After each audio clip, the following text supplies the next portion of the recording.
पूर्णात् पूर्णमुदच्यते पूर्णस्य पूर्णमादाय पूर्णमेवावशिष्यते। रामाय रामभद्राय रामचन्द्राय वेधसे रघुनाथाय नाथाय सीताय पतये नमः। श्री राम राम रघुनंदन राम राम श्री राम राम भरताग्रज राम राम श्री राम राम रणकर्कश राम राम श्री राम राम शरणं भव राम राम। श्री रामचंद्र चरणौ मनसा स्मरामि श्री रामचंद्र चरणौ वचसा गृणामि श्री रामचंद्र चरणौ शिरसा नमामि श्री रामचंद्र चरणौ शरणं प्रपद्ये। माता रामो मत्पिता रामचंद्रः स्वामी रामो मत्सखा रामचंद्रः सर्वस्वं मे रामचंद्रो दयालुर् नान्यं जाने नैव जाने न जाने। दक्षिणे लक्ष्मणो यस्य वामे च जनकात्मजा पुरुतो मारुतिर्यस्य तं वन्दे रघुनन्दनम्। लोकाभिरामं रणरङ्गधीरं राजीवनेत्रं रघुवंशनाथं कारुण्यरूपं करुणाकरन्तं श्रीरामचन्द्रं शरणं प्रपद्ये। मनोजवं मारुततुल्यवेगं जितेन्द्रियं बुद्धिमतां वरिष्ठं वातात्मजं वानरयूथमुख्यं श्रीरामदूतं शरणं प्रपद्ये। कूजन्तं राम रामेति मधुरं मधुराक्षरम् आरुह्य कविताशाखां वन्दे वाल्मीकिकोकिलम्। आपदामपहर्तारं दातारं सर्वसम्पदां लोकाभिरामं श्रीरामं भूयो भूयो नमाम्यहम्। भर्जनं भवबीजानामर्जनं सुखसम्पदाम् तर्जनं यमदूतानां राम रामेति गर्जनम्। रामो राजमणिः सदा विजयते रामं रमेशं भजे। रामेणाभिहता निशाचरचमू रामाय तस्मै नमः। रामान्नास्ति परायणं परतरं रामस्य दासोऽस्म्यहम्। रामे चित्तलयः सदा भवतु मे भो राम मामुद्धर। राम रामेति रामेति रमे रामे मनोरमे सहस्रनाम तत्तुल्यं राम नाम वरानने। हा रघुनंदन प्राण प्रीते तुम बिन जियत बहुत दिन बीते। जे दिन गए तुम ही बिनु देखे ते बिरंचि जनि पारहि लेखे।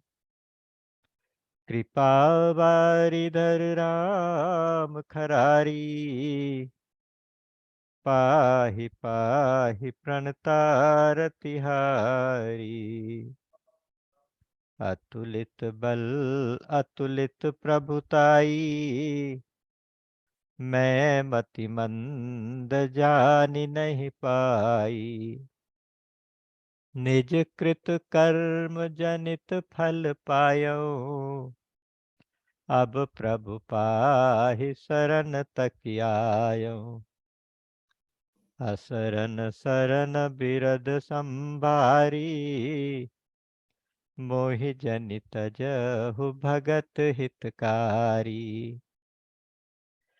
श्रवण सुजसु सुनियायहु। प्रभु भंजन भव भीर, त्राहि त्राहि आरति हरन, शरण सुखद रघुवीर। मोह सम दीन न दीन हित, तुम समान रघुबीर। अस विचारि रघुबंश मनि, हरहु विषम भव भीर। कामिहि नारि प्यारि जिमि, लोभी प्रिय जिमि दाम। तिमि रघुनाथ निरंतर, प्रिय लागहु मोहि राम। राम राम राम।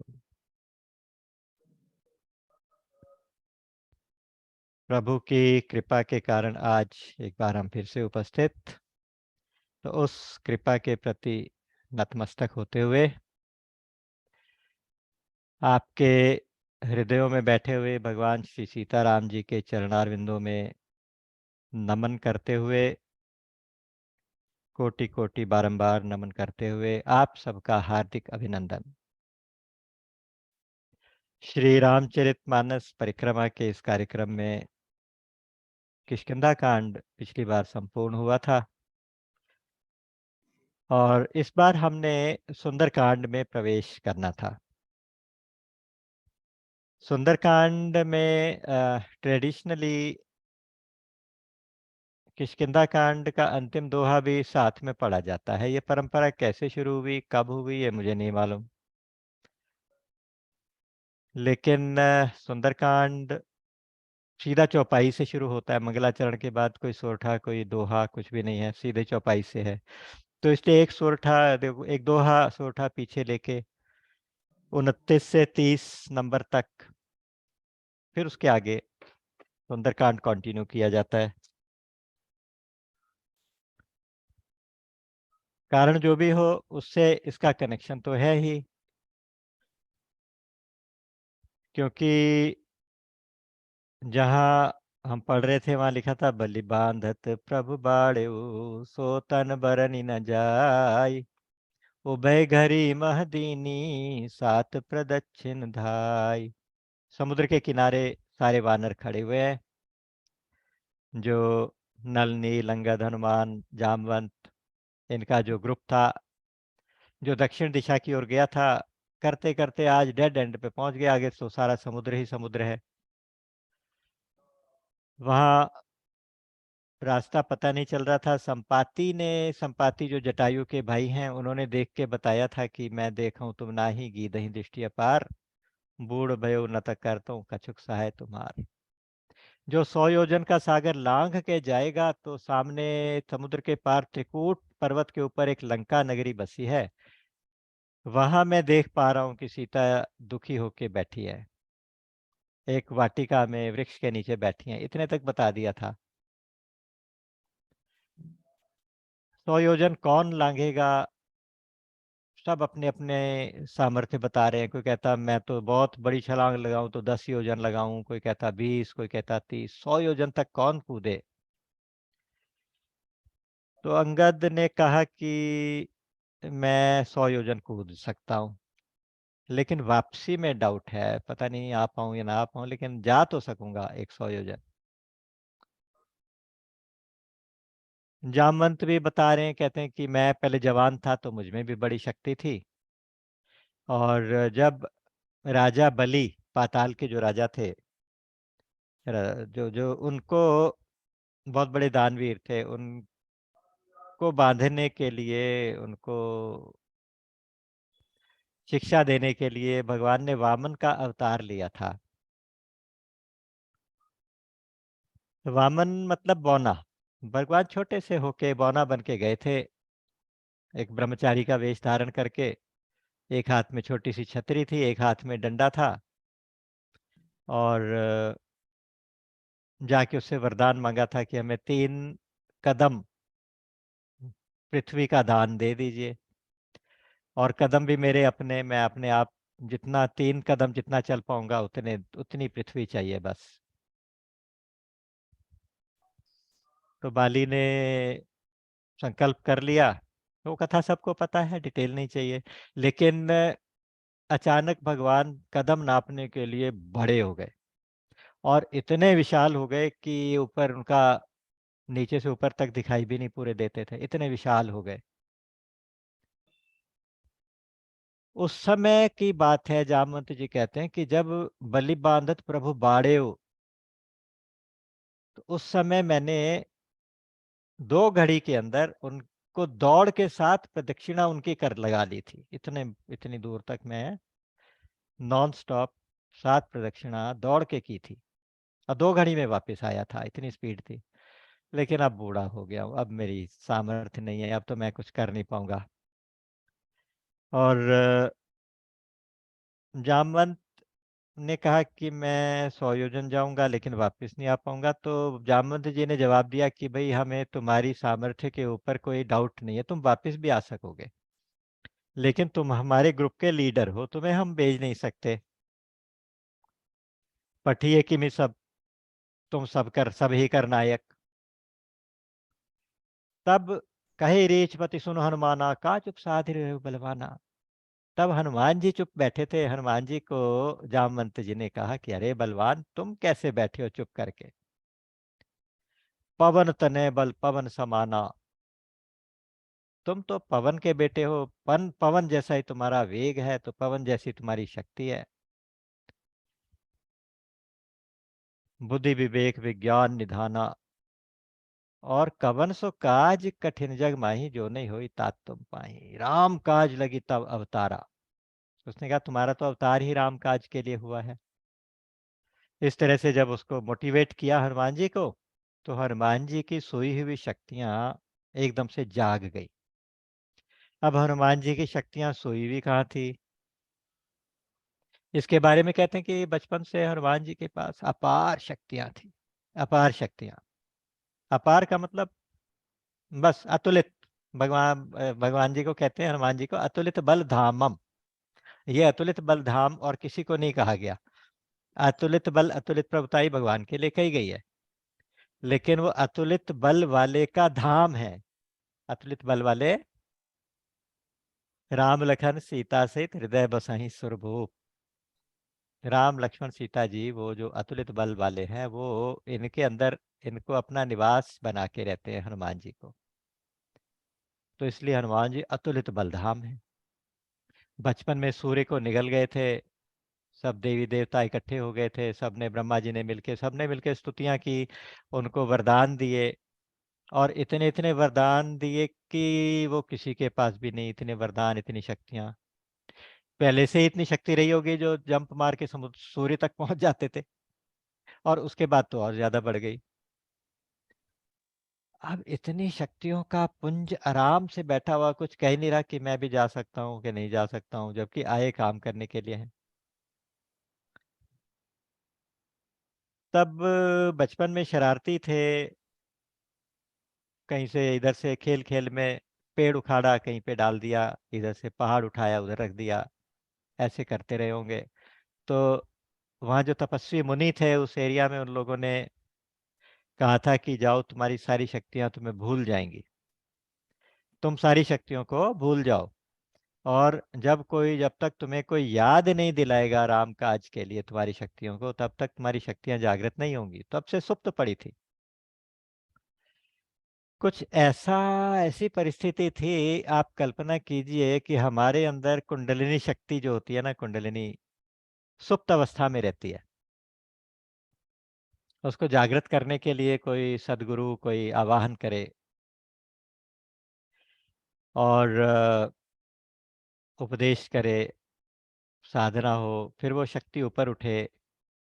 उसके बाद अच्छा, आज देखिए शुरू से अगर आप इसको कनेक्ट करेंगे थोड़ा सा अच्छा लगेगा कि आज की परिस्थिति जहां से ये कथा चल रही है, आज की परिस्थिति है क्या। श्री राम, लक्ष्मण और जानकी, ये तीनों कौन हैं? अलग अलग उपमाएं दी जाती हैं, लेकिन आप ऐसे समझिए कि राम जी ज्ञान है, सीता जी भक्ति हैं और लक्ष्मण जी वैराग्य हैं। ऐसा दोहा भी आता है, अनुज जानकी सहित प्रभु राजत रुचिर निकेत, भक्ति ज्ञान वैराग्य जनु सोहत धरे निकेत। भक्ति ज्ञान वैराग्य, तो जानकी जी भक्ति हैं और जानकी जी शांति भी हैं, जानकी जी अभी आदि शक्ति भी हैं।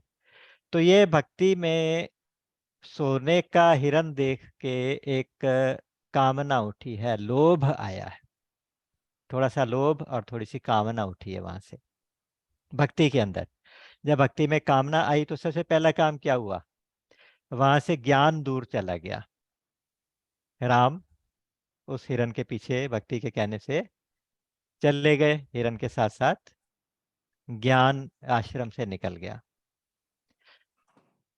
फिर भी वैराग्य भक्ति की रक्षा कर सकता था, समर्थ था, लेकिन वैराग्य को भी जाना पड़ा ज्ञान के पीछे पीछे। अब ज्ञान वैराग्य बाहर हुए तो भक्ति को रावण रूपी मोह ने, महामोह है रावण, उस मोह ने अपहरण करके अपनी कैद में रख लिया। मतलब आज की अवस्था ये है कि भक्ति के साथ ज्ञान और वैराग्य नहीं रहे और वो मोह की कैद में है, अर्थात मोहासक्ति ने बांध लिया, मोह में आसक्ति ने बांध, आसक्ति का बंधन हो गया, आप ये समझ लीजिए, मोह ने कैद में रखा हुआ है।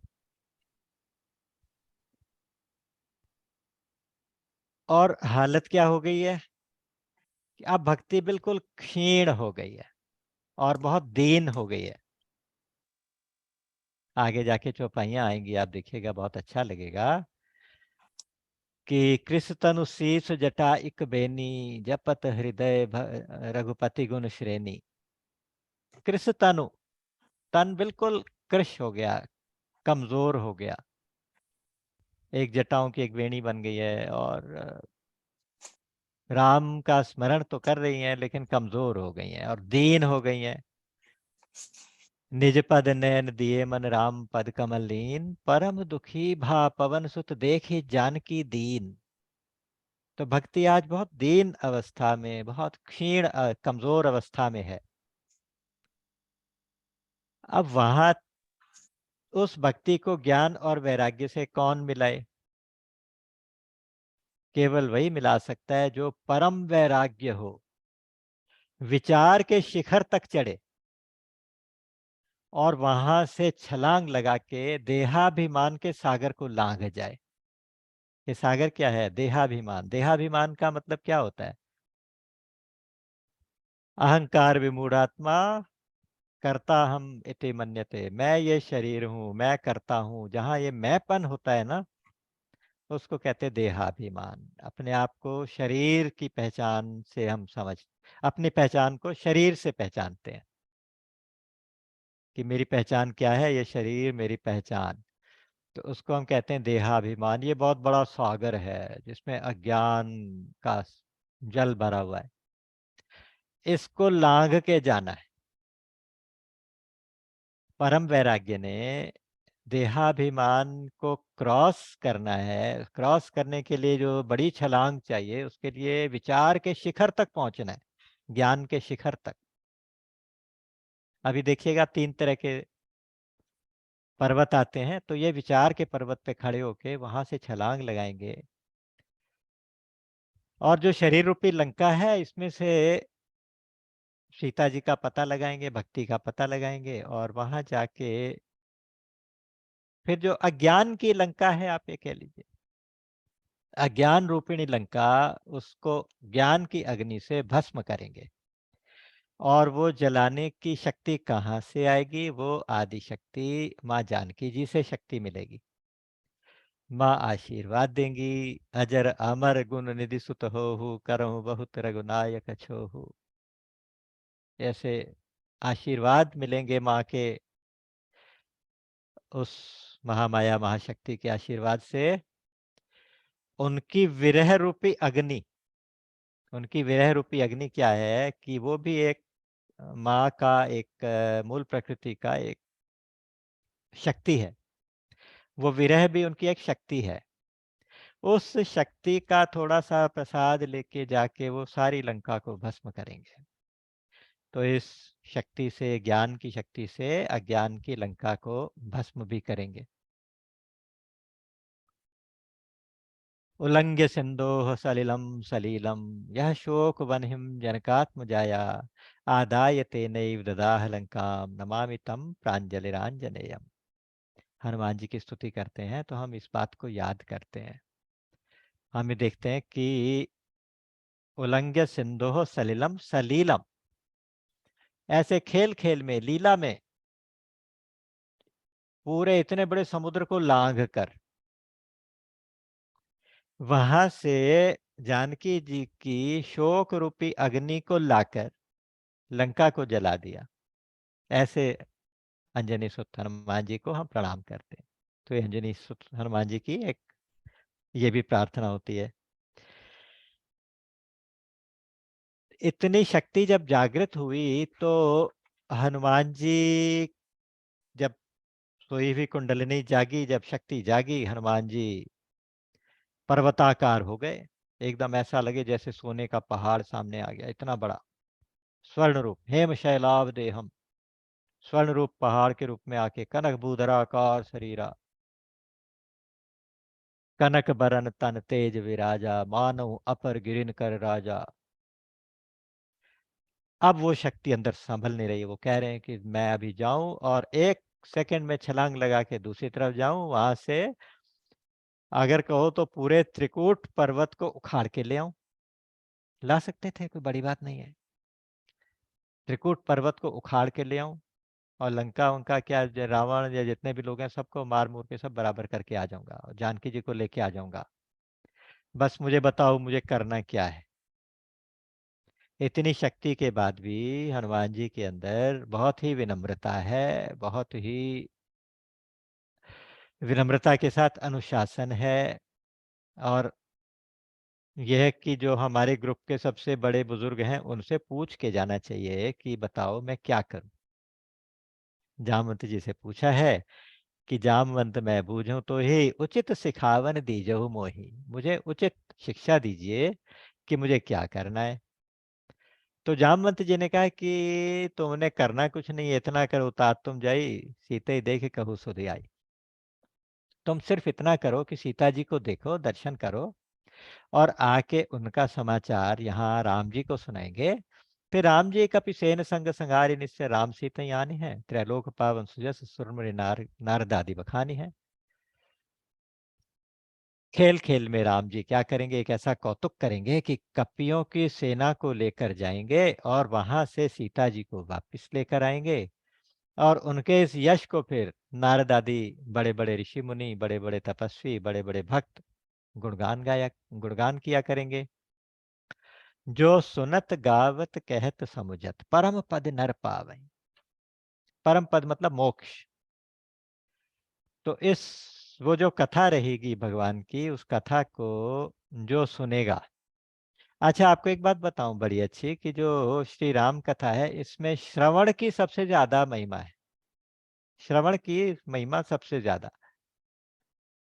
और दूसरी महिमा इसको गाने की महिमा है। सुनत गावत कहत समुझत। जो कोई इसको सुनेगा, जो इस कथा को गाएगा, जो इसको समझेगा और जो इसको कहेगा, कहेगा और समझेगा, तो उसको मुक्ति मिलेगी। तो 4 बातें कहने की क्या जरूरत थी। तो विद्वानों ने कहा कि क्योंकि मुक्तियां 4 प्रकार की होती हैं: सालोक्य, सामीप्य, सारूप्य और सायुज्य। सालोक्य का मतलब होता है कि भगवान का लोक मिल जाता है, उनके पार्षद बन के रह जाते हैं। सामीप्य मतलब भगवान उनको अपने नजदीक किसी सेवा में रख लेते हैं। और सारूप्य होता है कि उसमें भगवान का ही रूप मिल जाता है, बिल्कुल भगवान के रूप से भगवान के लोक में रहने लगते हैं।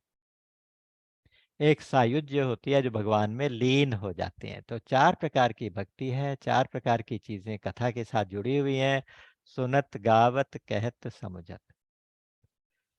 तो उससे मनुष्य को क्या मिलेगा, परम पद मिलेगा। परम पद मतलब मोक्ष मिलेगा। और एक बड़ी सुंदर बात इन्होंने कही है, रघुबीर पद पाथोज मधुकर दास तुलसी गावई। दास तुलसी क्या है, तुलसीदास कौन है? अपने आप को कह रहे हैं कि रघुवीर पद पाथोज मधुकर। भगवान के चरण तो कमल हैं और मैं उनका भंवरा हूं, मेरा मन उनका भंवरा है। भगवान के चरण क्यों? भगवान का तो सब कुछ कमल के समान कोमल है, कमल के समान सुंदर है। नव कंज लोचन कंज मुख कर कंज पद कंजारुणम। भगवान के लिए कहते हैं ना, कंज से सारी उपमाएं दी जाती हैं। कंज का मतलब होता है कमल। कभी आपने विचार किया कि भगवान का सब कुछ कमल जैसा ही क्यों है? कमल से ही क्यों उपमा दी जाती है? क्योंकि कमल एक ऐसी चीज है, कमल का फूल, जो ब्रह्मा जी की रचना नहीं है, ब्रह्मा जी की सृष्टि से नहीं है। जब ब्रह्मा जी भगवान के नाभि कमल से पैदा हुए, नाभि कमल तो पहले से था, ब्रह्मा जी तो उस कमल से पैदा हुए, तो इसलिए भगवान की उपमा और किससे दी जा सकती है इससे ज्यादा अच्छी, कि ब्रह्मा के भी सर्वोपरि, ब्रह्मा से भी अतीत। तो उस परात्पर ब्रह्म के लिए उपमा जब उसके स्वरूप की उपमा दी जाती है, तो ऐसे कहते हैं कि नव कंज लोचन कंज मुख पर कंज पद कंज पद कर कंज पद कंजारुणम। तो अच्छा, आप ध्यान दीजिए कि वहां जहाँ शुरू शुरू में वंदना प्रकरण में भरत जी की वंदना की गई, भरत जी की को क्या उपमा दी गई है? भरत जी को कहा गया है कि प्रणवो प्रथम भरत के चरना। सबसे पहले भरत के चरणों की वंदना। जासु नेम व्रत जाई नहीं बरना, जाई न बरना। जिनका व्रत और नियम का वर्णन नहीं हो सकता, उन्होंने इतनी कठोर तपस्या राम के लिए की है। 14 वर्ष तक नीचे गुफा के अंदर रह के 24 घंटे नाम जप किया, तो उनका व्रत, उनका नियम का वर्णन नहीं हो सकता। उनके चरण वंदना करता हूँ। और वो भरत जी के बारे में कहा गया, राम चरण पंकज मन जासु, लुबुद मधुप एव तजई न पासु। उनका मन भगवान के चरण कमलों में भंवरा बन के घूमता रहता है। तो मन भगवान के चरण कमलों में भंवरा बन के घूमे, ये भक्त की पहचान है। अच्छा, आप देखिए अहिल्या जी ने क्या कहा। अहिल्या जी ने क्या, जब स्तुति की है, जब उनको भगवान ने कृपा की, जब वो चेतन हुई तो स्तुति की है, तो कहते बिनती प्रभु मोरी, मैं मति भोरी, नाथ न मांगू बर आना। विनती प्रभु मोरी, मैं मति भोरी, नाथ न मांगू वर आना। पद कमल परागा रस अनुरागा, मम मन मधुप करे पाना। मेरा मन रूपी भंवरा आपके चरण कमलों के पराग का पान करता रहे। सारे भक्तों की यही इच्छा होती है। और कोई कोई भक्त तो इससे आगे निकल जाते हैं। पता है क्या है, कुछ भक्त क्या है कि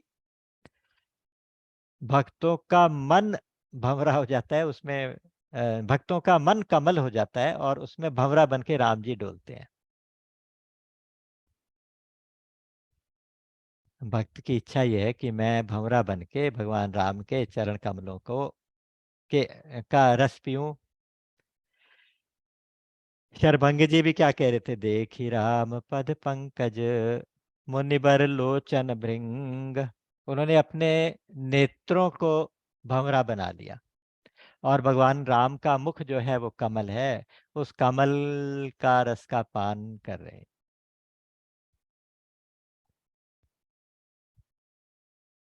सादर पान करत अति, धन्य जन्म सरभंग। शरभंग जी धन्य है, अपनी आंखों को भंवरा बना के उनका पान कर रहे हैं। अच्छा, शंकर जी जब स्तुति करते तो वो क्या कहते हैं? शंकर जी कहते हैं, मुनि मानस भृंग पतंग भजे। मैं कौन से राम को भजता हूँ, कौन से राम को प्रणाम करता हूँ? जो मुनि मानस पंकज भृंग, मुनियों के मन तो पंकज हैं, मुनियों के मन तो कमल हैं, और वो भंवरा राम उनके भंवरा है। रघुवीर महारणधीर अजय। जटायु जी ने भी बिल्कुल ऐसी बात की थी। जटायु ने क्या कहा था? जटायु जी ने भी कहा था कि मम हृदय पंकज भृंग अंग अनंग बहुत छवि सोहाई। मेरा मन कमल और आप भंवरा।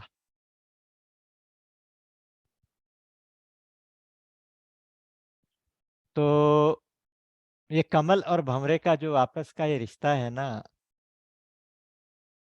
ये बहुत मजेदार है। भंवरा कमल के का रस पान करने आता है, रसपान करता रहता है, शाम हो जाती है, दिन ढल जाता है और कमल बंद हो जाता है। और वो भंवरा कमल के अंदर रात भर बंद रहता है, बेचैन रहता है, मैं कैसे प्रातः होगी, रात जाएगी, तब मैं बाहर निकलूंगा। ये वो भंवरा है जिसके अंदर इतनी सामर्थ्य होती है कि वो लकड़ी में भी छेद करके, पेड़ में छेद करके वो बिल बनाता है, अपने रहने की जगह बनाता है। लकड़ी में भी सुराख कर दे, ऐसा भंवरा कमल के अंदर बंद रह जाता है। वो भी एक कौतुक है। लेकिन एक भक्त के भाव आपको बताता हूँ, बहुत सुंदर भाव है। छोटी सी कविता है। भगवान विश्व रूप है, विराट रूप भगवान की एक स्तुति, एक उनकी प्रार्थना है। हे विराट, हे विश्वरूप, सर्वज्ञ दयानिधि, हे महान। हे विराट, हे विश्वरूप, सर्वज्ञ दयानिधि, हे महान। है व्याप्त सकल ब्रह्मांड आप में, आप सभी में विद्यमान। इनके शब्दों को बहुत ध्यान से सुनिएगा। भगवान सब में है और सब कुछ भगवान में है। उस विराट रूप के अंदर सब कुछ है, और सब कुछ का है, सब कुछ उसके अंदर है। क्या क्या है? अग्नि मूर्धा, वाणी वेद है, और दिशाएं मानो कान। मूर्धा कहते हैं, साधारण भाषा में कहे तो मस्तक को मूर्धा कहते हैं। सबसे ऊंचा जो शरीर का हिस्सा है उसे कहते हैं मूर्धा। वो भगवान का अग्नि है, या मुख कह लीजिए, वो भी अग्नि है। अगर बिल्कुल एग्जैक्ट संस्कृत का वर्ड मूर्धा देखें तो क्या है? जो हमारे तालू के पीछे का हिस्सा है, जो ऊपर सिर से जुड़ा हुआ, उसको मूर्धा कहते हैं। जहाँ से टा ठा डा ढा जहाँ से बोला जाता है, वो मूर्धा अग्नि है। भगवान की वाणी वेद है, वेद भगवान की वाणी है, और दिशाएं भगवान के कान हैं। वाम नेत्र है चंद्र, और दाया चक्षु है सूर्य समान। तो बायां नेत्र भगवान का चंद्रमा है, दाहिना नेत्र सूर्य है। तो भगवान के दो नेत्र हैं, सूर्य और चंद्र, जो सारी सृष्टि को देखते हैं। तो यहाँ इस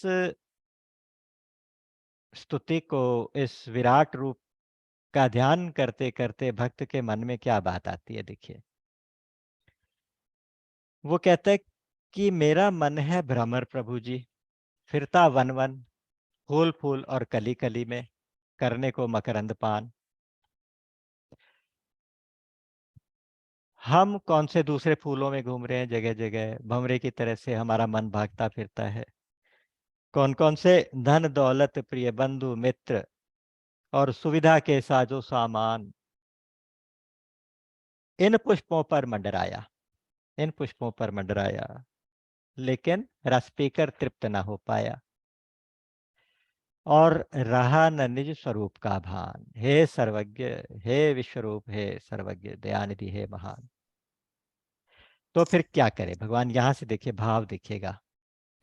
वो कहते हैं कि है मेरी विनती प्रभु इतनी, मेरा चित्त भ्रमर, मेरा मन रूपी भंवरा जब थक कर, अथवा सब विषयों से हटकर, आए जब तब चरण कमल में, करने को मकरंद पान। कभी ना कभी तो ऐसा होगा कि संसार से विरक्ति होगी, या थकावट हो जाएगी, तो आप भगवान के चरणों में आओगे मन लगा के। तो हे प्रभु, इस अगर मेरा मन जब कभी तुम्हारे चरणों की तरफ आए ना, तो ऐसा करना कि अपने बाएं नेत्र से अपने चरणों की तरफ दृष्टि डाल लेना। मैं खुद के लिए कुछ नहीं कहता, अपने लिए कुछ नहीं मांगता। अपने वाम नेत्र से कृपया निज चरणों की ओर दयालु देना एक दृष्टि का दान। तो से होगा क्या? हो सकता है चंद्र नेत्र की किरण पड़े तो चरण कमल हो जाए मुकुलित, चरण कमल बंद हो जाए, और मेरा मन चंचल मन भंवरा उनमें ही हो जाए समाहित। निर्विकल्प और निश्चल मन तब होकर समाधिस्थ नित अविरल करता रहे प्रेम रसपान। हे विराट, हे विश्वरूप, सर्वज्ञ दयानिधि, हे महान। तो बाएं नेत्र से देखोगे ना, तो आपके चरण कमल मुकुलित हो जाएंगे, मेरा मन भंवरा उसमें अटक जाना चाहिए, बाहर निकलना नहीं चाहिए।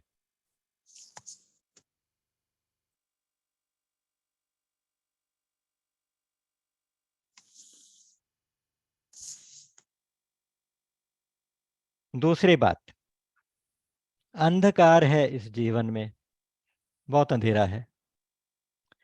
मन है ये अवगुण की खान, मोह ने ऐसा जादू डाला, कर डाला विभ्रांत चित्त को, और रहा न सही दिशा का भान। ये नहीं पता हम ठीक डायरेक्शन जा रहे कि नहीं जा रहे, अंधकार हो गया, मोह का अंधकार हो गया। तो हे कृपालु, अपने दाएं नेत्र से जरा मुझे देख लेना, अपना दायां नेत्र खोल लेना, सूर्य सूर्य रूपी नेत्र। एक बार यदि दाएं नेत्र से हे विराट प्रभु आप देख लें, तो मिट जाए ये घोर अंधेरा, पथ आलोकित हो सब मेरा, और मार्ग प्रशस्त स्वयं हो मेरा। पहुंचे द्वार दिनेश आपके, छोड़ मोह माया अभिमान। हे विराट, हे विश्वरूप, सर्वज्ञ दयानिधि, हे महान। यहाँ भंवरे और कमल का उदाहरण आया था कि पद पद पाथोज मधुकर, दास तुलसी गावै। प्रभु के चरण कमलों का भंवरा बनने में ही फायदा है, क्योंकि कभी भगवान की दृष्टि अगर अपने चरण कमलों पे भी पड़ जाए, तो हम उनके बाहर निकल ही ना पाए, कभी भी निकल ना पाए। तो यहाँ से किष्किंधा कांड का अंतिम दोहा था, भव भेषज रघुनाथ जस, सुनहि ज नर अरु नारी, तिनकर सकल मनोरथ सिद्ध करहि त्रिशिरारी। तो भगवान जी की कथा भव रोग की औषधि है, भगवान जी का नाम भव रोग की औषधि है। जासु नाम भव भेषज, हरन घोर त्रैसूल। तो भगवान जी की कथा भव रोग की औषधि है। तो इसलिए उसकी सब इच्छाएं पूरी होंगी जो इस औषधि का पान करेगा। दूसरी बात एक है, नीलोत्पल तन श्याम, काम कोटि शोभा अधिक, सुनिए तासु गुणग्राम, जासु नाम अग खग बधिक।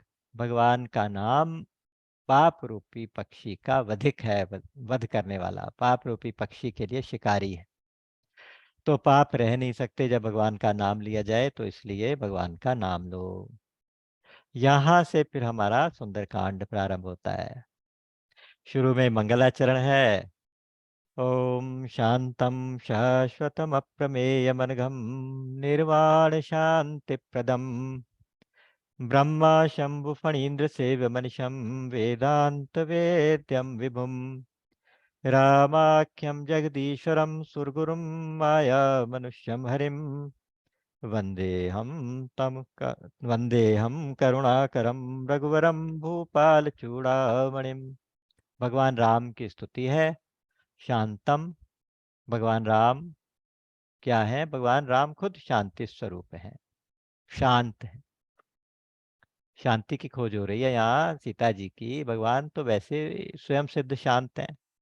प्रसन्नताम ध्यानगताभिषेकस्तथा न ममले वनवास दुखतः। भगवान का मुखाम्बुज कैसा है, मुखकमल कैसा है कि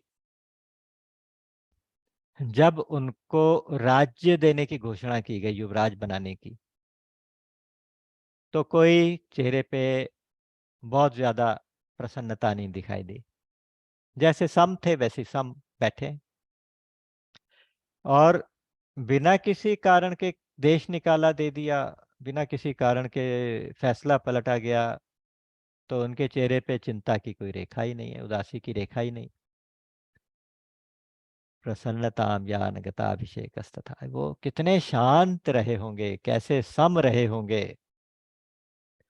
ऐसे प्रभु राम शांतम, शाश्वतम, अनित्य है, अप्रमेयम, उनकी किसी से तुलना दी ही नहीं जा सकती। न त्वत्समोस्त कह कुतोन्य, उसका उपमा, उनके लिए कोई प्रमाण, अप्रमेय है। अनघम, अनघम का मतलब पाप रहित, निष्पाप। पाप और राम का तो संबंध ही कोई नहीं, वो तो एकदम अपोजिट्स हैं।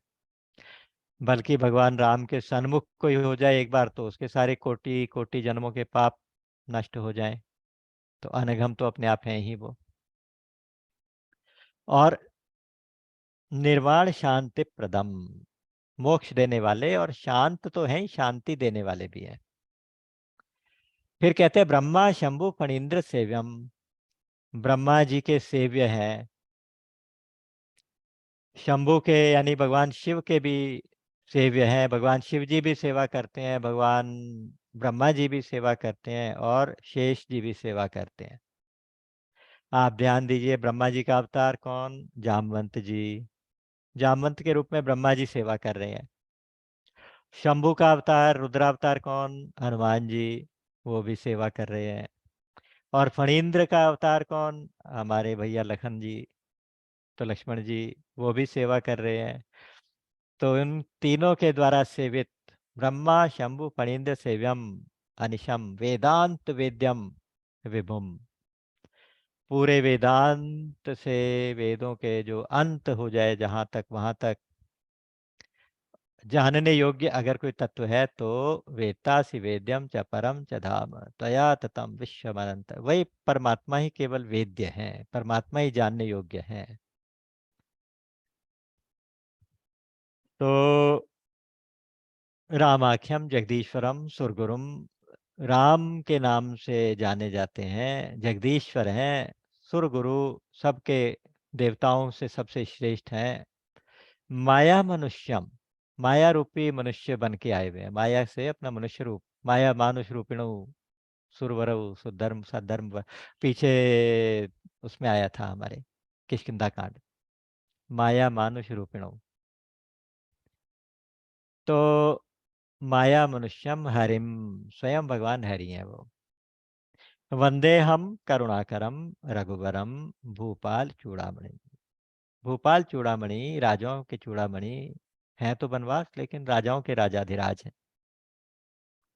तो उनको मैं प्रणाम करता हूँ, उन रघुवर को प्रणाम करता हूँ। नान्यास प्रिया रघुपते हृदय स्मदीये, सत्यम वदामि च भवान अखिलांतरात्मा। काश हम पाठ तो बहुत करते हैं, सुंदरकांड का पाठ कई कई बार भी करते हैं। एक बार ये वाली स्तुति अगर दिल से भूल जाए ना, मैं कई बार कहता हूँ कि इतनी हिम्मत है कि आप केवट की तरह कह दो, अब कछु नाथ न चाहिए मोरे, दीन दयाल अनुग्रह तोरे। इतनी इसको कहने के लिए हिम्मत चाहिए, प्रभु जी मुझे आप, आपसे भी कुछ नहीं चाहिए, अब कछु नाथ न चाहिए मोरे, बस केवल आपकी कृपा चाहिए, दीन दयाल अनुग्रह तोरे। यहाँ कहते हैं नान्या स्पृहा रघुपते हृदय अस्मदीये, मेरे इस हृदय में कोई भी स्पृहा नहीं है, ना अन्य स्पृहा, कोई भी इच्छा नहीं है। और अगर मैं झूठ बोलूं तो आप पकड़ लोगे, नान्या स्पृहा रघुपते हृदय स्मदीये सत्यम वदामि च, सत्य बोलता हूँ। भगवान अखिलांत आत्मा, अखिलांतर आत्मा, आप सारे अखिल विश्व की आत्मा हो, अंतरात्मा हो। तो मैं जब बोलूंगा तो मेरे अंदर बैठ के आप सुन लोगे, आप समझ जाओगे झूठ बोलता है कि सच बोलता है। तो प्रभु मैं सच बोलता हूँ, आपके सामने झूठ कैसे बोलूं, मेरे हृदय में कोई भी कामना नहीं है। काश ये वाली लाइनें हमारे अंदर सचमुच में उतर जाएं कि हम भगवान को सच्चे हृदय से कह सकें कि नान्या स्पृहा रघुपते हृदये अस्मदीये, मेरे हृदय में कोई कामना नहीं। सत्यम वदामि। गोपियों ने कहा था ना कि न खलु गोपिका नंदनो भवान अखिल देहि नाम अंतरात्म दृक् विघ्न सार्थितो विश्वगुप्त ये सखौ देवान् सात्वतां कुले न खलु गोपिका नंदनो भवान अखिल देहिनाम अंतरात्म दृक्। यहाँ तो कहा गया कि आप अखिल विश्व की अंतरात्मा हो, वो कहते हैं कि आप अखिल विश्व की अंतरात्मा के भी दृष्टा हो। आप कोई साधारण गोपिका नंदन नहीं हो, आप कोई साधारण इंसान नहीं हो। तो आप जैसे लखनलाल जी ने कहा था, गुरु पित मातु न जानू काहू कहूँ नाथ स्वभावपति आहू। उन्होंने कहा, लक्ष्मण जी ने कहा था कि आप तो अंतर्यामी हैं, आप तो सब जान जाएंगे, मैं अगर झूठ बोल रहा हूं, मेरे सबई एक तुम स्वामी दीन बंधु और अंतर्जामी। केवल मैं किसी माँ बाप को नहीं जानता, मैं किसी और ड्यूटी को नहीं जानता, मैं सिर्फ तुम्हें जानता हूँ हे ठाकुर, हे स्वामी। केवल मैं आपको जानता हूँ, केवल मेरा आपसे रिश्ता है, केवल मैं आपका हूँ, बस मैं और किसी का नहीं हूँ, और सिर्फ आप मेरे हो, मेरा और कोई भी नहीं है। इतने शरणागति से कोई कह देना कि आप ही मेरे, मैं सिर्फ आपका, और आप तो जान जाओगे मैं सच बोल रहा हूँ कि झूठ। मैं स्वभाव से कहता हूँ, आप विश्वास करो कि दीन बंधु और अंतर्यामी, आप हृदय के अंदर बैठे अंतर्यामी हो, आप तो जान जाओगे मैं झूठ बोलता हूँ सच बोलता हूँ। नान्यास प्रहार होते हृदय स्मदीये सत्यम वदामि च भवान अखिलांतरात्मा। अन्य तो कोई स्पृहा नहीं है, एक है बस, भक्तिम प्रयच्छ रघुपुंगव निर्भराम में, मुझे अपनी निर्भरा भक्ति दे दे हे ठाकुर, ये हाथ मुझे दे दे, हे प्रभु ये अपनी निर्भरा भक्ति मुझे दे दे। निर्भरा भक्ति के बहुत सारे मीनिंग होते हैं, लेकिन जो मुझे समझ में आता हुआ है कि टोटली टोटली एंड टोटली भगवान पे निर्भर, हर चीज के लिए केवल प्रभु के ऊपर निर्भर, ऐसी अनन्य भक्ति उसको कहेंगे निर्भरा भक्ति, वो भगवान से मांगी है। भक्तिम प्रयच्छ रघुपुंगव निर्भराम। और कामादि दोष रहितम कुरु मानसम, चाहे इस हृदय से काम आदि दोष निकाल दो सारे, ताकि वो भक्ति सुदृढ़ रह सके। और अंत में हनुमान जी की वंदना है, अतुलित बलधामम हेम शैलाब्देहम दनुजुवन कृशानुम ज्ञानिनाम अग्रगण्यम सकल गुण निधानम वानराणामधीशम रघुपति प्रिय भक्तम वात जातम नमामि। इसमें अलग अलग थोड़ा थोड़ा पाठ का भेद हो सकता है। हमारे यहाँ जैसे प्रचलित पाठ यह है, हेम शैलाभ देहम, कहीं कहीं आएगा स्वर्ण शैलाभ देहम, एक ही बात है, हेम और स्वर्ण एक ही है। आपका शरीर कैसा है? हेम शैलाभ देहम, सोने के पहाड़ जैसा शरीर। कल्पना करिए भगवान जी को कैसे, हनुमान जी को किस रूप में एक प्रणाम किया गया, वंदना की गई है। अतुलित बल धामम, अतुलित बल के धाम। अतुलित का मतलब उनके बराबर और कोई बल हो ही नहीं सकता, ऐसा तराजू में रखे उनके बराबर भी कोई हो जाए तो ऐसा बलवान कोई नहीं है, तीनों लोकों में नहीं। अभी और आप बोल दो, राधे अभी आया रहेगा। राधे। और अतुलित बलधाम इसलिए भी कहा, अभी जैसे भाव आया था कि अतुलित बल अतुलित प्रभुताई तो सिर्फ भगवान के पास है, और उनको अपने हृदय में धाम बना के रखने वाले हनुमान जी हैं, तो इसलिए भगवान जी अतुलित बल धामम, हेम शैलाभ देहम, सोने के पहाड़ जैसा विशाल शरीर, कनक बरन तन तेज विराजा, मानो अपर गिरिन कर राजा। दर्शन करिए हनुमान जी कितने विशाल। और जैसे आगे, कनक भूधराकार शरीरा, समर भयंकर अति बलबीरा। सीता जी को दर्शन कराए थे तो इस रूप में कराए। हेम शैलाभ देहम, धनुज वन कृशानुम, राक्षसों के वन के लिए अग्नि बन के आ गए हैं। राक्षसों जैसे जंगल की आग फैलती है तो सारे जंगल को नष्ट करती है, तो आज अग्नि बन के आए हैं। जिमि अमोघ रघुपति कर बाना, यही बात चले हनुमाना। भगवान जी तो बाण बन के गए थे। अग्नि क्यों कहते हैं? फिर आगे जाके कहते हैं कि भगवान का बाण कृषाणु के समान। आगे देखिएगा, आएगा दोहा तो तब इस चीज से चर्चा करेंगे। तो हनुमान जी अग्नि बन के आए हैं राक्षसों के वन को जला देने के लिए, तभी तो लंका का दहन होगा। ज्ञानी नाम अग्रगण्यम है भगवान हनुमान जी, ज्ञानियों में सबसे अग्रगणी, अग्रगण्य, अग्रणी।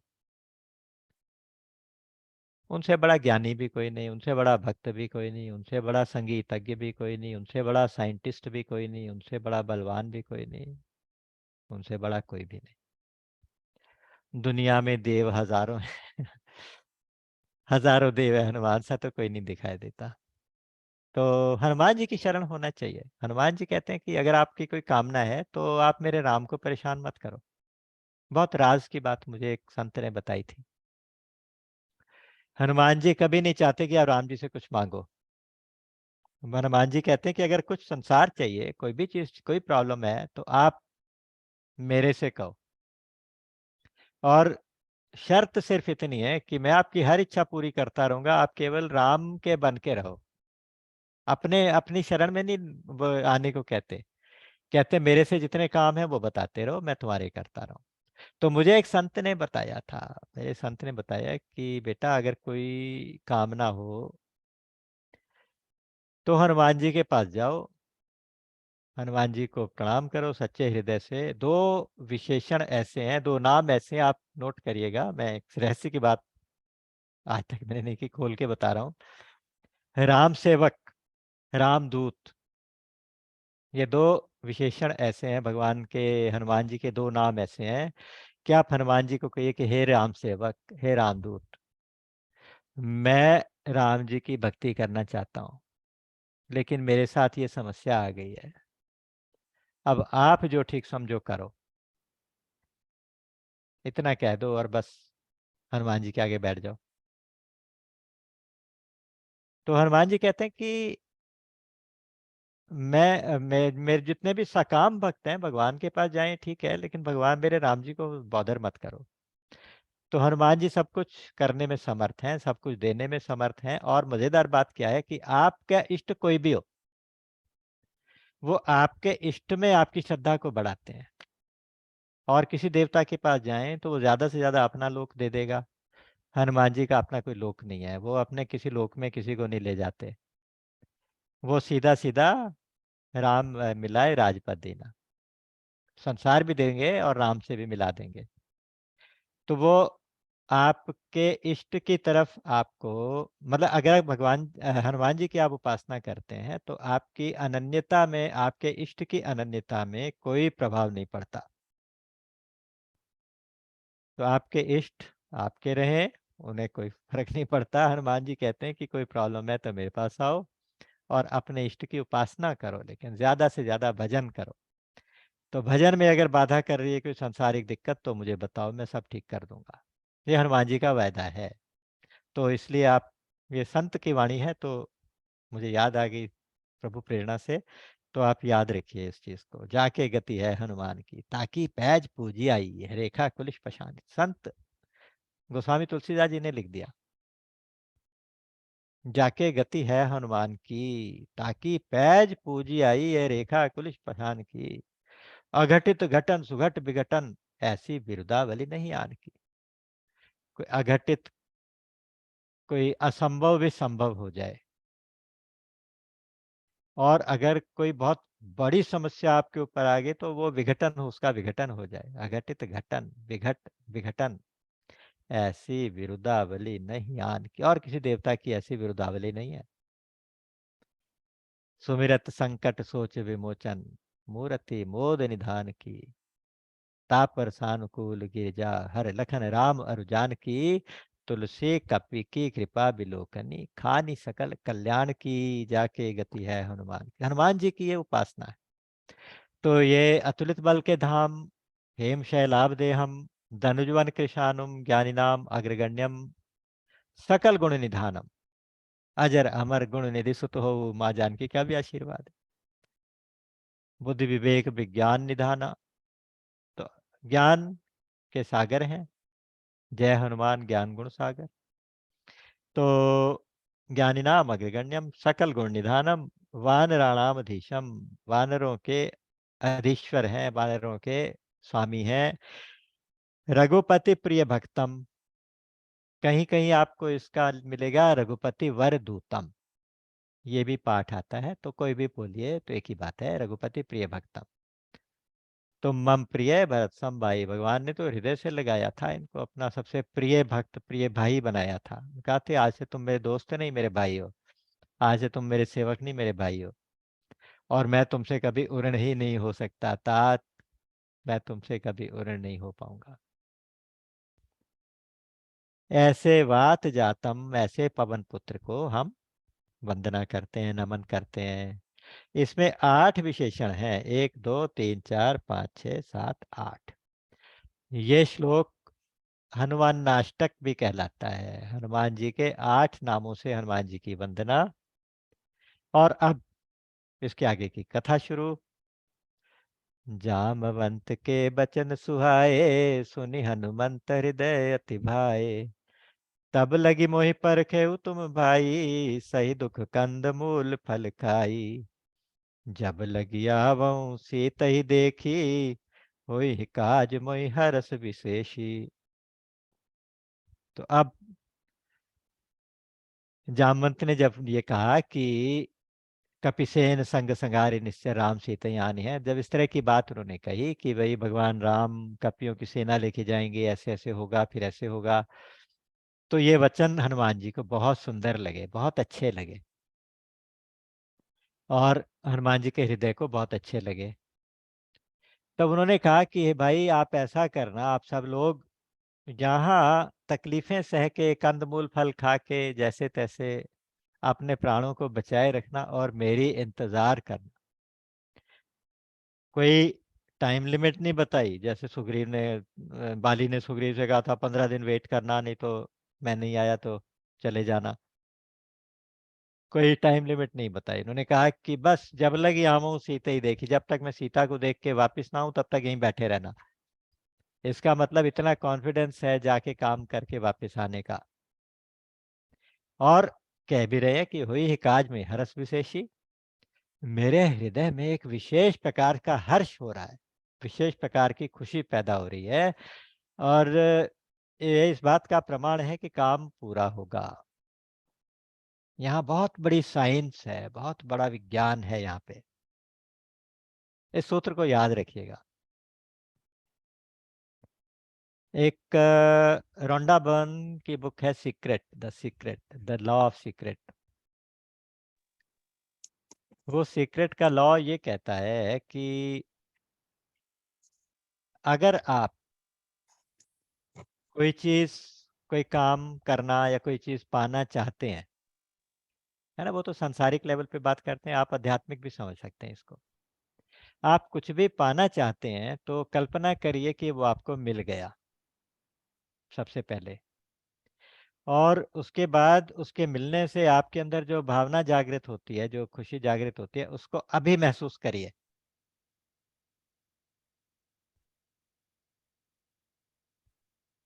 अच्छा, आपको मालूम होगा कि जैसे एक छोटा सा उदाहरण देता हूँ, बहुत सुंदर। हम लोग जब थोड़े बेचैन होते हैं, टेंशन में होते हैं, तो हमारी सांस कैसे चलती है? तेज तेज चलती है।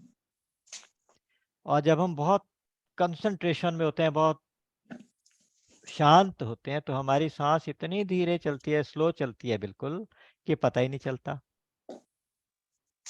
और बेचैनी में तेज तेज चलती है। इस चीज को हमारे ऋषि मुनियों ने सबसे पहले पहचाना,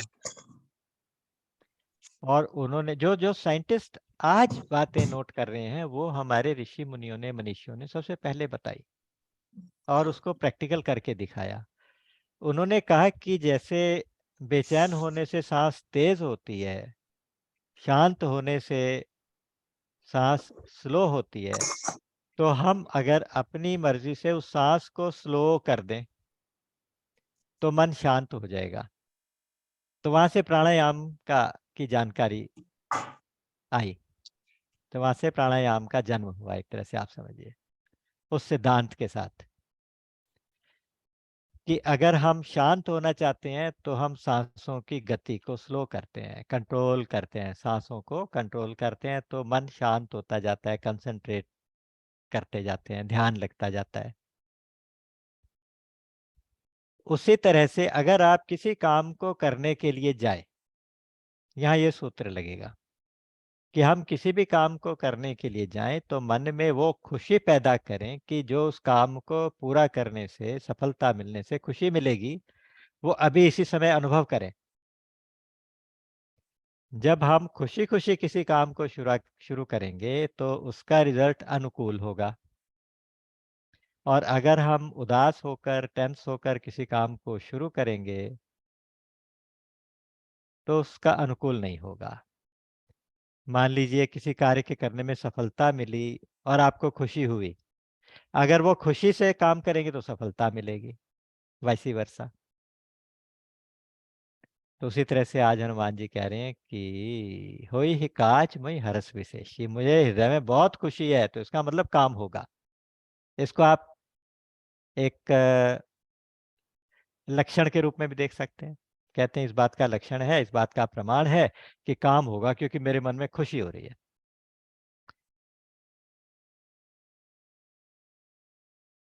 अस कही नाई सब अनिकहु माथा, चले हर्ष ही ये धरी रघुनाथा। ये भी एक सूत्र है। सबको प्रणाम करके गए, इतनी ज्यादा शक्ति, इतनी ज्यादा बल, इतनी सामर्थ्य, ये सब कुछ होने के बाद विनीत इतने हैं कि सबको प्रणाम कर रहे हैं, सबको माथा झुका के प्रणाम कर रहे हैं। अच्छा भैया, अच्छा भैया, मैं चलता हूँ। और चलते समय ये धरी रघुनाथा, भगवान को अपने हृदय में रख के चले। जो भगवान को अपने हृदय में रख के किसी काम के लिए चलेगा तो वो काम अवश्य अवश्य अवश्य पूरा होगा। तो ये भी एक सूत्र है कि भगवान को साथ लेके चलो। मैंने शायद एक बार इसी सेशंस में या कभी पहले कभी कहा था कि एक नियम बना लीजिए कि कभी भी आप कुछ भी मुंह में डालें, पानी भी पिए, चाय पिए, खाना खाएं, जो भी, एक बार भगवान को ऑफर करें, क्योंकि भगवान आपके सामने बैठे हैं। ये इमेजिन करें कि आपके सामने बैठे हैं, जिस रूप में भी आप माने, राम बैठे हैं, कृष्ण बैठे हैं, बाल कृष्ण बैठे हैं, या जो भी बैठे, आपके सामने बैठे, एक बार आप उनको मन ही मन ऑफर करें और फिर अपना खाते रहें। कल्पना करते रहें कि भगवान आपके साथ खा रहे हैं, भगवान आपके साथ सो रहे हैं, भगवान आपके साथ चल रहे हैं, भगवान आपके साथ बैठे हैं, भगवान आपको देख रहे हैं। कभी भी घर से बाहर जाने लगे, दूसरी बात, जब कभी भी आप घर से बाहर जाने लगे तो भगवान, जो घर में आपने जो मूर्ति रखी हो, फोटो लगाई हो, मंदिर बनाया हो, वहां सबसे पहले आप जाएं, मत्था टेकें और कहें कि ठाकुर जी चलो जरा, चलो जरा, मुझे शॉपिंग जाना है, मॉल जाना है। तो चल पड़ेंगे साथ, चल पड़ेंगे। चले हर्ष ये धरी रघुनाथा, हृदय में रख लेते हैं भगवान को, हृदय में रख के भगवान को याद, तात मधुर फल खाओ।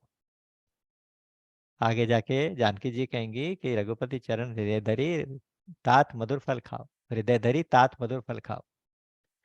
भगवान के चरणों को हृदय में रख लो, फिर जो मर्जी करो, दुनिया में सारे मधुर फल जितने भी मिले सब खाओ। भोगों से डरने की जरूरत नहीं है, भोगों से भागने की जरूरत नहीं है, लेकिन उन भोगों को प्रसाद बना लो। उन भोगों को भगवान को पहले ऑफर करके उसका प्रसाद बना लो। जो खाना खा रहे हैं ना, एक तो होता है लंच खा रहे हैं, डिनर कर रहे हैं, नाश्ता कर रहे हैं, नहीं, हम प्रसाद पा रहे हैं। ये शब्द कहना शुरू कर दो। हम कहते हैं हम प्रसाद पा रहे थे, प्रसाद पा रहे, तो इसका मतलब यह है कि प्रसाद कैसे बनेगा, पहले ठाकुर जी को ऑफर किया जाएगा तभी प्रसाद बनेगा। पहले भगवान जी को ऑफर तो किया जाएगा हाथ जोड़ के एक बार। और जैसे घर की लेडीज है, खाना सर्व करने से पहले मान लीजिए कुछ सर्व करना है बाहर, किसी को बच्चों को देना है या अपने पति को या भाई को, किसी को भी दे रहे हैं, जैसे माता पिता को देने से पहले थाली में जैसे रोटी दाल जो भी डाला, एक बार भगवान जी को माथा टेका कि आपको अर्पण।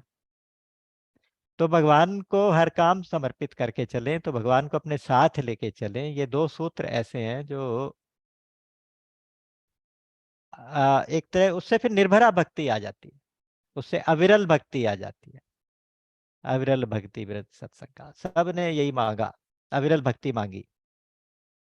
भुसुंडी जी ने भी मांगी, अगस्त जी ने भी मांगी।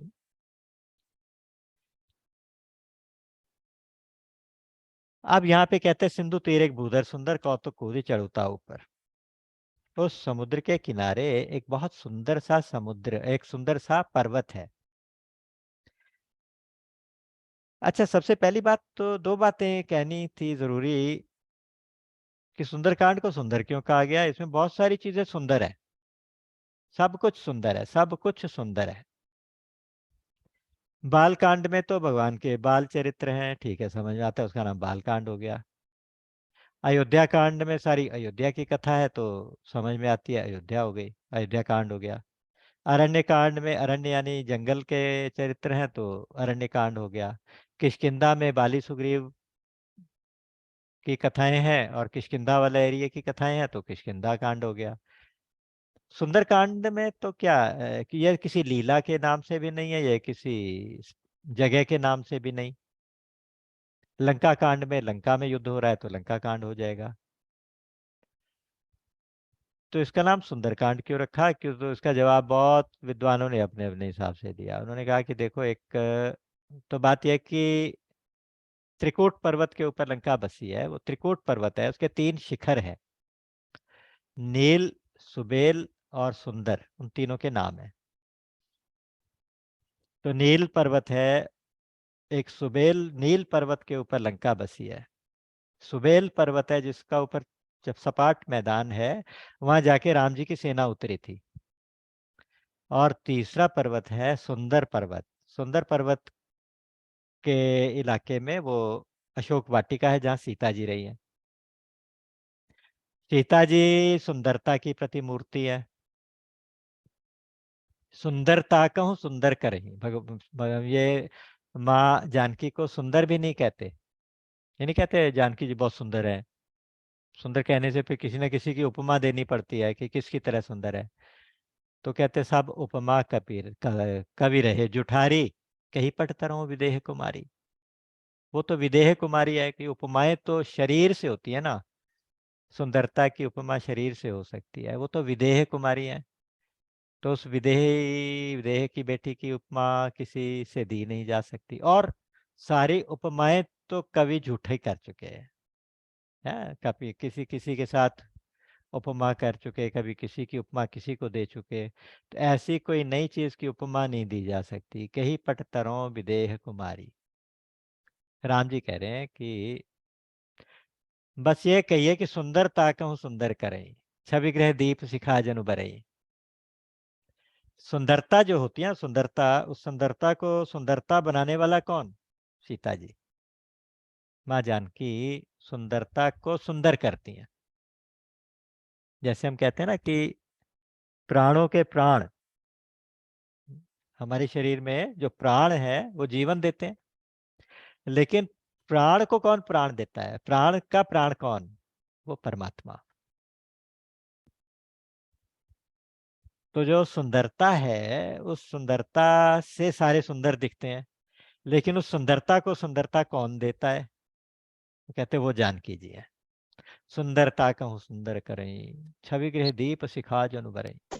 तो सीता जी की कथा है। सीता जी तो सुंदरता का एक अनुपम उदाहरण है। उनकी सुंदर कहना भी मुश्किल है, उनको तो सुंदरता को भी सुंदर करने वाली है। और कहते हैं कि वो तो जहां जाती है प्रकाश हो जाते हैं, करत प्रकाश फिर फुलवाई, फुलवारी में प्रकाश करती घूम रही है। फिर यहाँ एक समुद्र किनारे पर्वत है, वो भी सुंदर है। आगे जाके लंका को देखते हैं, वो भी सुंदर है। लंका भी सुंदर है। सुंदरता के अलग अलग पैरामीटर होंगे, ठीक है, लेकिन सब कुछ सुंदर है। उसमें कनक कोट विचित्र मणिकृत सुंदरा यतना घना चौहट्ट हट्ट सुबट्ट बीथी चारुपुर बहुविधि बना गज बाजी खच्चर निकर पदचर रथ बरू थनिको गने। वहां पे सुंदर है, यात सुंदरा यतना घना, सुंदर, हर घर सुंदर है। और जो मुद्रिका देके हनुमान जी को भेजा है, वो तब देखी मुद्रिका मनोहर राम नाम अंकित अति सुंदर। वो अति सुंदर है मुद्रिका, क्यों? उसमें राम नाम अंकित है। तो जिसका नाम से कोई चीज सुंदर हो जाती है, वो खुद कितना सुंदर होगा। राम जी खुद सुंदर है, राम जी सुंदर, सीता जी सुंदर। अच्छा, जो राम के कृपा पात्र हैं और जानकी जी के दर्शन करने जा रहे हैं, वो कपि कितने सुंदर हैं। हनुमान जी बहुत सुंदर है। तो जानकी जी सुंदर, जानकी जी सुंदर, राम जी सुंदर, उनकी कथाएं सुंदर। एक कथा करते करते एक जगह भगवान ने हनुमान जी के सिर पे हाथ रखा। बार बार प्रभु चई उठावा, प्रेम मगन ते उठब न भावा। प्रभु कर पंकज कपिके सीसा, सुमिरि सुदशा मगन गौरीसा। सावधान मन कर पुनि शंकर, लागे कहन कथा अति सुंदर। तो कथा अति सुंदर, जैसे जैसे प्रसंग आएगा इसको थोड़ा इलेबोरेट करेंगे, लेकिन देखिए इस सुंदर कांड में सब कुछ सुंदर, कथा भी सुंदर। तो इसलिए साहब सुंदर कांड तो बिल्कुल ठीक। और हाँ, इसमें तो आप देखिएगा एक एक लाइन के ऊपर आप पूरा पूरा दिन व्यतीत करो, ऐसे ऐसे भाव हैं, वो सारे भाव सुंदर। और सबसे पहली बात, सीता जी हैं कौन? सीता जी भक्ति हैं, सीता जी शांति हैं। शांति सीता समानीता, भगवान शंकराचार्य जी ने कहा कि माँ जानकी जी शांति है, शांति का स्वरूप है। गोस्वामी जी ने एक जगह लिखा कि वो भक्ति का, भक्ति ज्ञान वैराग्य दनु जनु सोहत धरे शरीर, वो भक्ति है, वो शांति है। या जब मनु शत्रुपा जी ने दर्शन किए, आदि शक्ति यही जग उपजाया,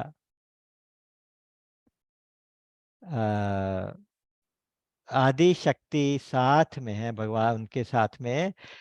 वहां लिखा है वाम भाग शोभति अनुकूला, वाम भाग में भगवान राम के साथ कौन शोभित है? आदि शक्ति छवि निधि जगमूला, शोभा की समुद्र आदि शक्ति। दूसरी जगह जब भगवान वरदान दे रहे हैं कि हाँ मैं जन्म लूंगा, तो वहां भी कह रहे हैं कि आदि शक्ति जय जग उपजाया, सो अवतरे ही मोर यह माया। मेरी ये माया, ये आदि शक्ति मेरे साथ अवतार लेंगी। तो माँ जानकी आदि शक्ति हैं। यहाँ पे भगवान ने कहा जय जग उपजाया, जिसने जगत की उत्पत्ति की है, ये नहीं कहते मैंने किया। मयाध्यक्षेण प्रकृति ही सूयते सचराचरम, मेरी अध्यक्षता में प्रकृति सारे चराचर जगत की रचना करती है। अच्छा, केवल रचना नहीं करती, वहाँ वाल्मीकि जी का स्तुति को पढ़ेंगे। श्रुति से तु पालक राम, तुम जगदीश माया जानकी, जो सृजति जग पालति करति हरति रुख पाई कृपा निदान की। जो सृजति जग पालती हरति, सृजन भी करती हैं, पालन भी करती हैं, और उसका संहार भी करती हैं सारे जगत का। कैसे? रुख पाई कृपा निधान की, भगवान के इशारा देख के। उस कृपा निधान भगवान राम के इशारे से ये आदि शक्ति, ये माया, श्रुति सेतु पालक राम तुम जगदीश, माया जानकी, जो सृजति जगपालति हरति, रुख पाई कृपा निधान की। और शुरू शुरू में देख लीजिए अपना जो मंगलाचरण में, उद्भव स्थिति संहार कारणीम सर्वश्रेष्ठ करीम सीताम न तो हम राम वल्लभाम। उद्भव स्थिति संहार कारणीम, सीता जी कौन है? उद्भव करने वाली यानी सृष्टि का उत्पन्न करने वाली, स्थिति यानी सृष्टि का पालन करने वाली, संहार मतलब सृष्टि का संहार करने वाली। ये शक्ति, ऐसी शक्ति भगवान के साथ हमेशा है। अच्छा, शक्ति के बिना शक्तिमान हो ही नहीं सकता, एग्जिस्ट ही नहीं करता। तो इसलिए ये कहना कि भगवान से सीता जी का विरह हो गया है, दूर हो गई है, ये सब कौतुक हैं, ये सब लीलाएं हैं। ना कभी जानकी जी और राम जी अलग हुए, ना हो सकते हैं, कभी हुए ही नहीं, कब अलग हो भी नहीं सकते। वहां तो बल्कि ये गया कि गिरा रथ जल बीच सम, कहियत भिन्न न भिन्न, बंदऊ सीता राम पद, जिन्हि परम प्रिय खिन्न। जैसे वाणी और अर्थ, जैसे जल और उसके अंदर लहर, उनमें आपस में कोई भेद नहीं होता, ऐसे राम और सीता जी में कोई भेद नहीं है, ये कभी भिन्न हो ही नहीं सकते। और यहाँ तक वाल्मीकि जी तो पता है क्या कहते हैं? काव्यम रामायणम कृत्स्नम सीताया चरितम महत्। इतना बड़ा काव्य रामायण जो है, ये सीता जी का चरित्र है, ये सीता जी की कथा है। राम कथा नहीं कहते, सीता जी की कथा है। राम तो अकर्ता है। अध्यात्म रामायण में भी यही कहा गया। अध्यात्म रामायण में भी राम जी ने तो खुद ही कहा, हनुमान जी कुछ पूछना चाहते थे तो राम जी ने इशारा किया कि आप, जानकी जी को इशारा किया कि आप हनुमान की क्वेरी पूरी करो। तो हनुमान पूछना चाहते थे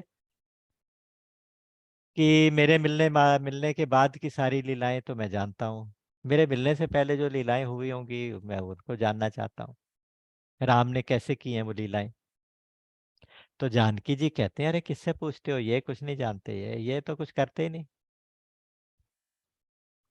जो कुछ किया मैंने किया, राम जन्म मैंने किया, राम का नामकरण मैंने किया, विश्वामित्र के यज्ञ की रक्षा मैंने की, और धनुष को मैंने तोड़ा, और जानकी के साथ विवाह मैंने किया।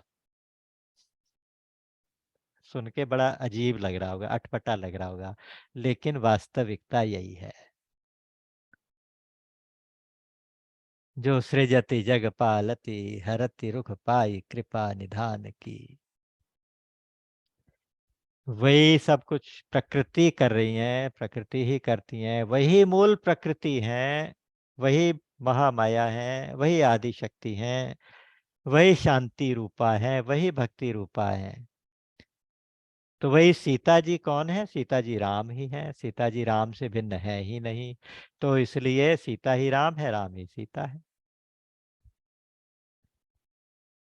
उस सीता की खोज हो रही है, सीता की खोज हो रही है।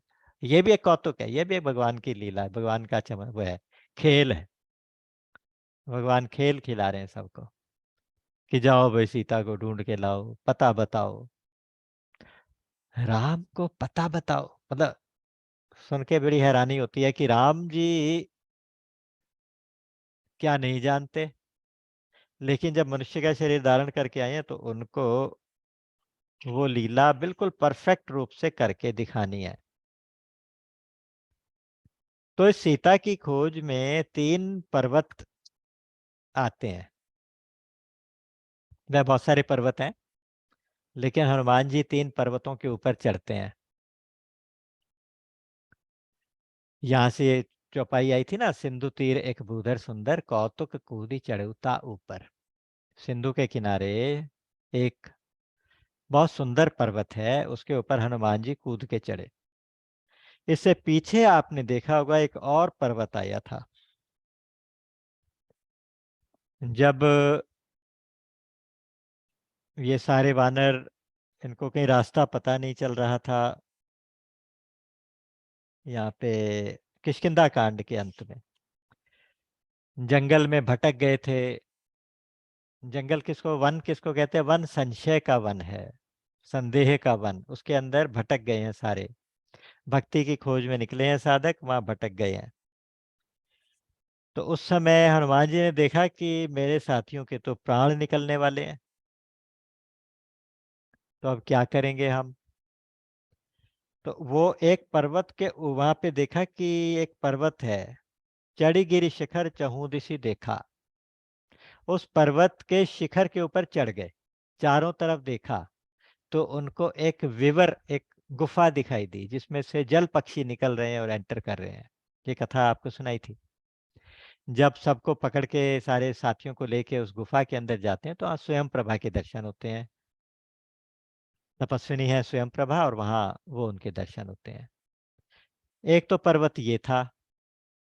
यह सूत्र क्या था कि ये पर्वत विश्वास का पर्वत है। ये पर्वत विश्वास का पर्वत है, इसके शिखर तक चढ़ना है। सबसे पहले अगर भक्ति की खोज करनी है तो जब अब संशय विपिन या संशय के वन के अंदर आप रास्ता भटक जाएं, तो विश्वास के पर्वत पर, विश्वास के शिखर पर पहुंचे, तब चारों तरफ देखें तो आपको कहीं ना कहीं कृपा रूपी, भगवान की कृपा की एक गुफा दिखाई दे जाएगी जहां आपकी मदद मिल जाएगी। तो वहां भगवान की कृपा रूपी गुफा के अंदर सब चले जाते हैं, और वहां प्रकाशमान स्वयं प्रभा, प्रकाश, रास्ता दिखाई दे जाता है। एक तो ये विश्वास का शिखर था जिसके ऊपर चढ़ गए थे, और दूसरा शिखर ये है जिसके ऊपर अब चढ़े हैं। सिंधु तीर एक भूधर सुंदर, कौतुक कूदी चढ़ौता ऊपर। बार बार रघुबीर संभारी, तरकेउ पवन तनय बल भारी। यही गिरि चरण देई हनुमंता, चले सुगा पाताल तुरंता।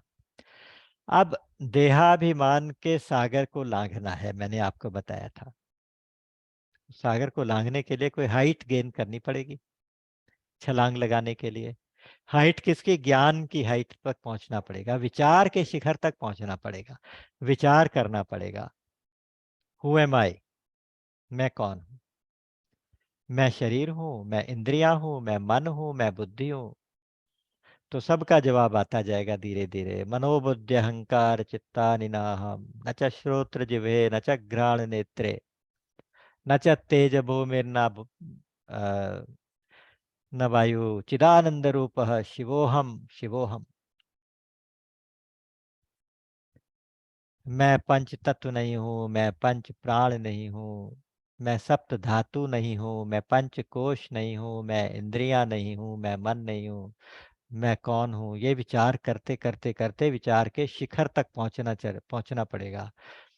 वहां पर जब शिवोहम, शिवोहम सोहम अहम ब्रह्मास्मि, जब ये नाद अंदर से निकलेगा, अहम ब्रह्मास्मि, फिर छलांग। फिर वो छलांग है जो देहाभिमान क्रॉस। फिर आप, मैं शरीर नहीं हूं, ये कंफर्म हो जाएगा। फिर आप सीधे कहा? सीता जी के पास, या शांति के पास, भक्ति के पास, प्रेम के पास, आदि शक्ति के चरणों में पहुंचेंगे। तो ये दूसरा शिखर है, विचार का शिखर। तो पहला विश्वास का पर्वत, दूसरा विचार का पर्वत, और तीसरा फिर आगे जाइएगा तो आगे आएगा वैराग्य का पर्वत। गिर पर चढ़ी लंका ते ही देखी, कहीं न जाई अति दुर्ग विशेषी, अति उत्तंग जल निचों पासा, कनक कोट कर परम प्रकाशा। गिरि पर चढ़ी लंका ते ही देखी। वहां एक छोटा सा पहाड़ देखा, विशाल पहाड़ देखा। उस पहाड़ के ऊपर बिना डरे चढ़ गए, और उसके ऊपर से खड़े होके लंका को देख रहे हैं। जब लंका जैसी नगरी को देखना हो, जब स्वर्ण की नगरी को देखना हो, मोह नगरी को देखना हो, माया नगरी को दर्शन करना हो, यानी इस संसार का दर्शन करना हो, तो कहाँ खड़े होके देखें? हनुमान जी क्या सूत्र दे गए? कहते हैं कि भाई तब तुम वैराग्य के शिखर पे खड़े होकर देखो, ताकि तुम्हें वो पकड़ न ले, ताकि तुम्हें वो अपने साथ मिला न ले। तो वैराग्य के शिखर के ऊपर चढ़ के लंका नगरी को देखेंगे, तभी तो लंका को जला पाएंगे। अगर लंका बहुत प्यारी लगने लगी, अच्छी लगने लगी, तो फिर कैसे जलाओगे कैसे? तो वैराग्य के शिखर पे खड़े होना पड़ेगा। तो तीन चीजें आप याद रखिएगा: विश्वास, विचार, वैराग्य। तीन व है। वह अमृत बीज है, वम। तो इन तीनों के शिखर तक पहुंचना है साधक को, तब जाके छलांग लगा के शांति की खोज में जाना है, शांति के पास पहुंचना है, भक्ति के पास पहुंचना है, प्रेम के पास पहुंचना है, आनंद के पास पहुंचना है। तो तभी जाके हनुमान जी भक्ति और ज्ञान का मिलन करा सकेंगे। जब इतना कुछ करेंगे तब। तो ये सूत्रात्मक कथाएं हैं सारी, सिंबॉलिक हैं। इसका मतलब ये नहीं है कि इनसे आपने मीनिंग निकाले तो ये घटनाएं केवल सिंबॉलिक है, ऐसा नहीं है। ये घटनाएं परम सत्य है, परम सत्य है, परम सत्य है। हाँ, हुई है, हुई है। लेकिन इनके सिंबॉलिक मीनिंग्स को समझने से ये घटनाएं हमारे आध्यात्मिक जगत में भी घटने लगती हैं। अगर आप इन घटनाओं का आध्यात्मिक अर्थ समझने लगे तो इन ये सारी घटनाएं, सीता की खोज की घटना, लंका दहन की घटना, और भक्ति माँ का आशीर्वाद मिलने वाली घटना, और फिर राम के चरणों में शरण मिलने की घटना, राम के हृदय से लगाने की घटना, ये सारी घटनाएं वास्तव में आध्यात्मिक जगत में घटने लगती हैं, होने लगती हैं। तो इन चीजों को समझते समझते हमें सुंदरकांड में जाना होगा। मुझे नहीं पता सुंदरकांड हम कैसे कितनी देर में कर पाए, लेकिन केवल कथा कहने से कुछ नहीं होगा, उनको समझना भी पड़ेगा। बार बार रघुवीर संभारी तर्क पौंतन है, जिस पर्वत के ऊपर से बार बार जय श्री राम बोल के छलांग लगा दी। जब छलांग लगाई है तो आप ये देखिए कि उसका जो प्रेशर था, है, न्यूटन ने कब निकाले होंगे लॉ, लेकिन गोस्वामी जी लिख रहे हैं कि वो सब जानते थे। गोस्वामी जी ने लिखा है, जिस पैर से जब जंप मारा, तो उस पैर के दबाव की वजह से, उस जंप की वजह से, इक्वल एंड अपोजिट रिएक्शन की वजह से वो पर्वत पाताल में चला गया। आप इमेजिन करिए कि एक पर्वत पाताल में घुस जाए, कितनी फोर्स के साथ भगवान हनुमान जी कूदे होंगे, कितनी फोर्स के साथ कूदे होंगे। तो वो उस फोर्स के साथ कूदेंगे तो फिर समुद्र के लंघन में 100 योजन सागर पार जाने में कितनी देर लगेगी। और फिर पवन के पुत्र हैं, रामदूत हैं, उनको कोई रोक सकता ही नहीं, काम करके लौटेंगे ही लौटेंगे। और पवन देव उनकी सहायता करेंगे। तो बस उड़े उड़े बजरंगबली जब उड़े उड़े, बहुत सुंदर भजन आता है ना, सब देख रहे थे खड़े खड़े। तो वो हनुमान जी ने छलांग लगाई है उस पर्वत से, पर्वत पाताल में चला गया और हनुमान जी उड़ते चले गए। और एक जगह तो मैंने पढ़ा था कि जब उनके पीछे पीछे उस एरिया के, उसके जो जितने भी बड़े बड़े वृक्ष थे वो उखड़ गए, बड़े बड़ी चट्टाने, बड़े बड़े पर्वत वो उखड़ गए। क्योंकि जब वो इतने विशाल काय होके जब उन्होंने छलांग लगाई है, तो उस जगह से जैसे वैक्यूम क्रिएट पीछे से हुआ, तो उस वैक्यूम में पीछे पीछे आंधी की तरह से इतनी बड़ी बड़ी चट्टानें और पेड़ उड़ते हुए चले जा रहे हैं उनके पीछे। कई माइल्स तक, कई योजन तक वो पीछे पीछे पेड़ और चट्टानें भी उड़ती हुई चली गई। तो इतनी स्पीड से हनुमान जी ने आज छलांग मारी है। और जैसे ही उन्होंने छलांग लगाई तो समुद्र के अंदर एक पर्वत रहता है। ये बड़ी इंटरेस्टिंग कहानी है, मैनाक पर्वत उसका नाम है। पहले जमाने में सतयुग में क्या था कि ये सब पर्वत वगैरह आपस में बातचीत भी करते थे, बोलते थे, और इच्छा रूप भी धारण कर सकते थे। इनके सबके पंख होते थे, पर्वत उड़ते फिरते थे।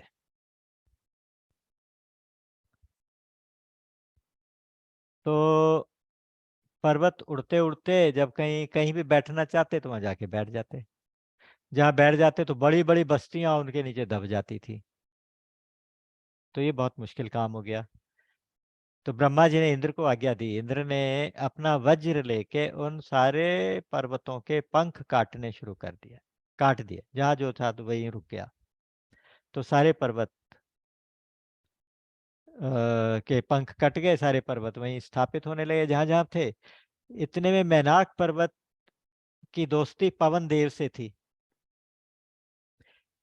पवन देव ने कहा कि मैं तुम्हारी मदद करता हूं। तो पवन देव ने मैनाक पर्वत को उड़ा दिया। उड़ते उड़ते हवा के सहारे उसको जाके समुद्र के अंदर छुपा दिया। तो उसके पंख नहीं कट पाए। तो आज मैनाक सोने का पहाड़ है, उसके पंख भी हैं, और वो इतना डीप समुद्र के नीचे जाता है कि पाताल के द्वार तक जाके बैठा रहता है।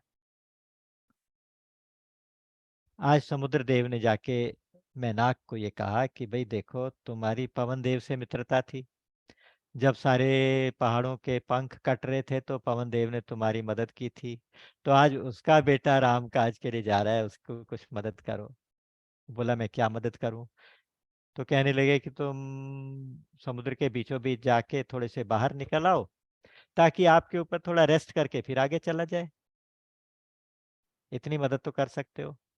तो मैनाक बाहर आए हैं, उन्होंने हाथ जोड़ के प्रार्थना की हनुमान जी से कि आप थोड़ा सा विश्राम कर लें मेरे ऊपर बैठ के, मैं आपके पिताजी का दोस्त हूँ। तो यहाँ पे फिर एक सूत्रात्मक बात हनुमान जी ने कही है कि हनुमान ते परसा कर पुनि कीन प्रणाम, राम काज कीने बिनु मोहि कहाँ विश्राम।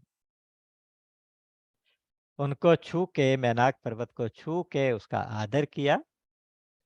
जैसे छू लेते हैं आदर किया, कोई आपको आसन देता है, आप उस आसन पे नहीं बैठते तो आसन को छू लीजिए, छू के प्रणाम कर दीजिए। तो उन्होंने उनको प्रणाम किया मैनाक को, और कहा कि राम काज कीने बिनु मोहि कहाँ विश्राम। जब तक राम काज पूरा नहीं होगा मुझे विश्राम का कोई अधिकार नहीं है। यह सूत्र है कि जब हम राम काज करने निकले, जब हम कोई जरूरी काम करने निकले, तो फिर बीच में विश्राम का कोई काम नहीं। फिर तो पूरी लगन के साथ काम खत्म होगा तभी आराम करेंगे एक साथ। तो आज हनुमान जी राम काज करने के लिए निकल पड़े। उड़ान उनकी चालू है। समुद्र लांघने में देर तो नहीं लगती, लेकिन हमें इस कथा को आगे बढ़ाने में अभी एक हफ्ता और चाहिए। तो अगले हफ्ते फिर इसी दिन आपसे सबसे मुलाकात होगी, और इसी तरह से आनंद लेते हुए सुंदरकांड की कथाओं में आगे बढ़ेंगे। तब तक के लिए राम अमित गुण सागर, थाह कि पावहि पावई को कोई।